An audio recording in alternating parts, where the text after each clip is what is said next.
नवरात्रि में धन कैसे जुड़े उपाय हर एक व्यक्ति को जरूर ही करना चाहिए, क्योंकि आप सभी को हम बता दें कि जो भी देवी देवताओं की शक्ति होती है वह नवरात्रि में जागृत हो जाती है। नमस्कार भक्तों, स्वागत है हमारे YouTube चैनल पूजा शक्ति टीवी में। आज की वीडियो बेहद ही खास है उन माता बहने के लिए जो नवरात्रि का व्रत रखने जा रही हैं, या फिर आप नहीं भी रखते हैं तो भी आप सभी के लिए यह वीडियो बेहद ही खास होने वाली है। यानी कि आज की वीडियो में हम नवरात्रि से जुड़े कुछ ऐसे उपाय बताएंगे जो कि आप लोगों को जरूर ही कर लेना चाहिए, क्योंकि माता लक्ष्मी का हमें आशीर्वाद प्राप्त हो जाता है और माता नवदुर्गा का भी हमें आशीर्वाद प्राप्त होता है। इसलिए हर सुहागन को इस वीडियो को पूरा देखना चाहते हैं। अगर भाई बंधु इस वीडियो को देख रहा है तो इस वीडियो को आप जरूर शेयर करें इस उन माता बहनों के लिए जिन्हें आप अपने जीवन में खुश देखना चाहते हैं, क्योंकि आज की वीडियो में हम आपको बताएंगे कि नवरात्रि में धान की कमी को कैसे पूरा किया जा सकता है और माता लक्ष्मी एवं सभी देवी देवताओं को प्रसन्न कर सकते हैं। आप सिर्फ और सिर्फ नवरात्रि में कुछ आसान से उपाय करने मात्र से ही नवरात्रि में धान की कमी को कैसे पूरा किया जा सकता है। इसलिए आप इस वीडियो से लाभ ही लाभ उठाएं और इस वीडियो को हर एक माता बहन को शेयर करें और कमेंट बॉक्स में जय माता रानी अवश्य ही लिखें और वीडियो को लाइक जरूर करें और माता लक्ष्मी एवं सभी देवी देवताओं को प्रसन्न कर सकते हैं। आप सिर्फ और सिर्फ नवरात्रि में कुछ आसान से उपाय करने मात्र से ही आपको लाभ ही लाभ होने वाला है। नवरात्र के पर्व का हिंदू धर्म में एक बहुत ही विशेष स्थान है। नवरात्रि का पर्व हर्ष उल्लास और अपने सभी सपनों को पूर्ण करने माता आदि शक्ति की कृपा पाने का पर्व है। इस पर्व को उसी तरह से पूर्ण श्रद्धा एवं प्रसन्नता से मनाएं जिस तरह से विवाह आदि मांगलिक कार्यों में आप सक्रिय रहते हैं। इन शक्ति के दिनों आप कुछ बातों का ध्यान रखते हुए अपने जीवन के सभी संकटों को दूर करके अपना जीवन असीम आनंद से भर सकते हैं। नवरात्रि में शनिवार को सायंकाल से पहले एक सींक वाला झाड़ू खरीद कर घर में ले आए। फिर उसी दिन या उसके अगले दिन से इस झाड़ू से घर की सफाई करने लगे। इस उपाय से घर से दरिद्रता बाहर आती है, घर में स्थायी लक्ष्मी का आगमन होता है। नवरात्रि में पड्डी डीएचने वाले शनिवार को जो सींक वाला झाड़ू लाए उसकी 2 सींकों को उलटकर नीले धागे या रिबन से बांधकर घर के पश्चिम उत्तर कोने अर्थात वायव्य कोण में छुपाकर रख दें। इससे घर में प्रेम का वातावरण बनता है, कलह दूर होती है। नवरात्रि में पड़ने वाले बुधवार से गणपति जी को प्रसन्न करने के ये उपाय अवश्य ही करें। गणपति जी की कृपा से पूरे वर्ष कार्यों से विघ्न रहेंगे दूर, पूरी होंगी सभी मनोकामनाएं। अपने किसी भी मनोरथ की सिद्धि हेतु नवरात्रि में आने वाले बुधवार से प्रातः शुरू करके लगातार गणेश जो को जायवित्री चढ़ाएं और रात्रि में सोते समय थोड़ी सी जायवित्री छक कर सोएं। ऐसा लगातार 21, 22 या 84 दिनों तक करें। गणपति जी की कृपा प्राप्त करने का एक और रामबाण उपाय भी है। नवरात्रि में आने वाले बुधवार को विघ्नहर्ता गणेश जी को सुबह पूजा करते समय गुड़ और गाय के घी का भोग लगाएं। फिर पूजा के बाद घी को अच्छी तरह से गुड़ पर लगाकर उसे ताजी बनी रोटी पर रखकर किसी गाय को खिला दें। इस उपाय को करने से गणेश जी की कृपा से कुंडली के अशुभ ग्रहों के दुष्प्रभाव दूर होते हैं। जीवन में सुख, समृद्धि और प्रसन्नता की कभी कोई कमी नहीं रहती है। इस उपाय को लगातार 21 बुधवार तक करते रहें।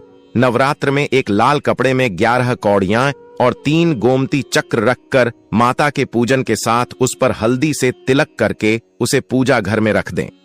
नवमी को हवन करने कन्याओं का पूजन करने के बाद इन्हें उसी लाल कपड़े में बांधकर घर की रसोई में ऊंचाई पर बांध दें। आपके घर पर सदैव मां लक्ष्मी का वास रहेगा। नवरात्रि के बुधवार के दिन एक हंडिया में 1.25 किलो हरी साबुत मूंग की दाल, दूसरी में 1.25 किलो डलिया वाला नमक भर दें। यह दोनों हंडिया घर में किसी साफ स्थान पर लाल कपद्धा बिछाकर ऐसी जगह रखें जहां पर बाहर वालों की निगाह न पड़े। इस उपाय से घर में धन आना शुरू हो जाएंगे।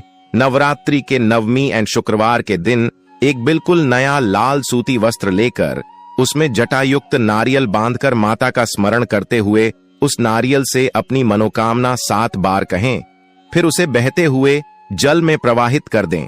इस उपाय से माता की कृपा मिलती है, कार्यों में आने वाली बाधाएं दूर होने लगेगी। यह अत्यंत सिद्ध उपाय है, इसे बिना किसी संशय के बिल्कुल चुपचाप तरीके से करना चाहिए। नवरात्रि में अष्टमी और नवमी के दिन मां लक्ष्मी को केसर और इत्र अर्पित करें। फिर उसके बाद से नित्य मां लक्ष्मी का ध्यान करते हुए स्नान के पश्चात यदि मस्तक पर शुद्ध केसर का तिलक और इत्र लगाकर ही घर से अपने व्यवसाय में जाए तो धन लाभ की संभावना बढ़ जाती है। नवरात्रि की नवमी अष्टमी के दिन श्री सूक्त के रात्रि के समय 11 पाठ करने व एक पाठ से हवन करने से मां लक्ष्मी उस पर सदा प्रसन्न रहती है।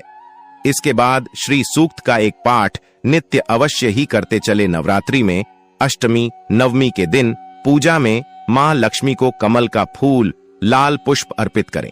फिर अगले दिन सुबह इसे किसी लाल कपड़े में लपेटकर अपनी तिजोरी धन स्थान पर रख दे, इससे धन में बरकत रहती है। इस फूल को हर नवरात्रि में बदलते रहे।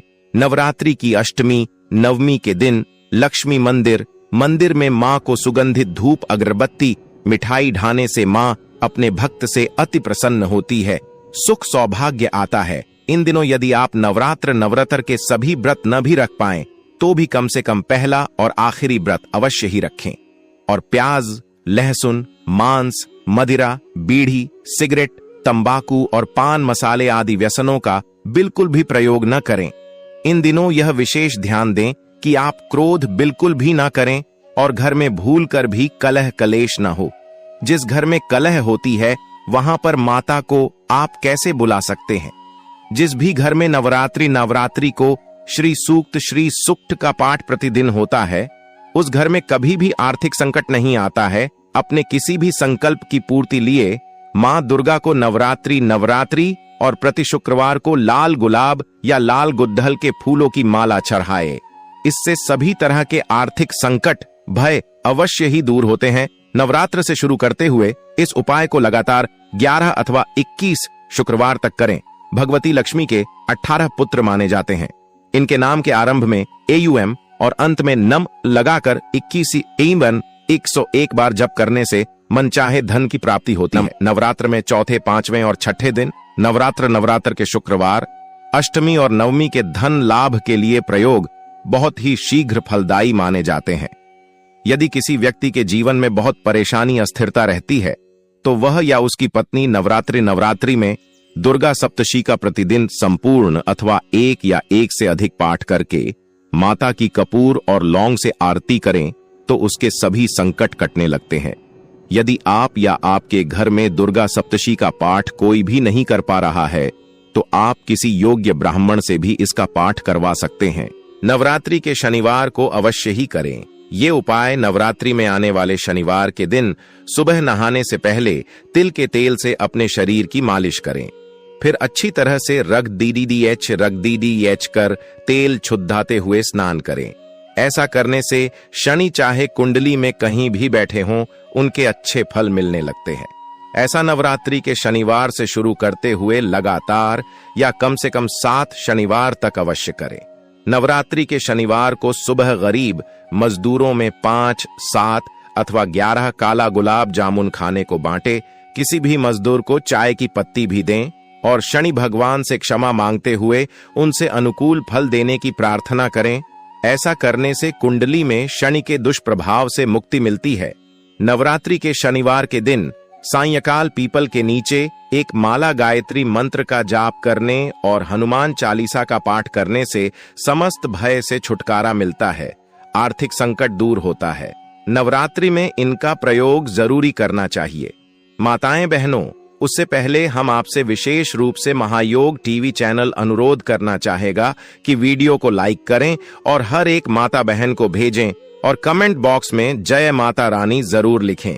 और अभी तक आपने महायोग टीवी चैनल को सब्सक्राइब ना किया हो तो जरूर कर लें। ऐसा माना जाता है कि यह औषधियां समस्त प्राणियों के रोगों को हरने वाली और उनसे बचा रखने के लिए एक कवच का कार्य करती है, इसलिए इसे दुर्गा कवच कहा गया। इनके प्रयोग से मनुष्य अकाल मृत्यु से बचकर 100 वर्ष जीवन जी सकता है। जानिए दिव्य गुणों वाली 9 औषधियों को जिन्हें नवदुर्गा कहा गया है। प्रथम शैलपुत्री यानी हरड़ नवदुर्गा का प्रथम रूप शैलपुत्री माना गया है। कई प्रकार की समस्याओं में काम आने वाली औषधि हरड़ हिमावती है, जो देवी शैलपुत्री का ही एक रूप है। यह आयुर्वेद की प्रधान औषधि है, जो 7 प्रकार की होती है। द्वितीय ब्रह्मचारिणी यानी ब्राह्मी, नवदुर्गा का दूसरा रूप ब्रह्मचारिणी है। यह आयु और स्मरण शक्ति को बढ़ाने वाली, रुधिर विकारों का नाश करने वाली और स्वर को मधुर करने वाली है। इसलिए ब्राह्मी को सरस्वती भी कहा जाता है। यह मन एवं मस्तिष्क में शक्ति प्रदान करती है और गैस व मूत्र संबंधी रोगों की प्रमुख दवा है।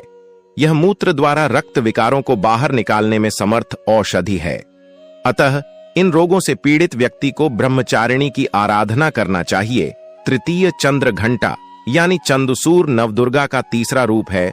चंद्र घंटा, इसे चंदसूर या चमसूर कहा गया है। यह एक ऐसा पौधा है जो धनिये के समान है। इस पौधे की पत्तियों की सब्जी बनाई जाती है, जो लाभदायक होती है। यह औषधि मोटापा दूर करने में लाभप्रद है, इसलिए इसे चर्महंती भी कहते हैं। शक्ति को बढ़ाने वाली, हृदय रोग को ठीक करने वाली चंद्रिका औषधि है। अतः इस बीमारी से संबंधित रोगी को चंद्रघंटा की पूजा करना चाहिए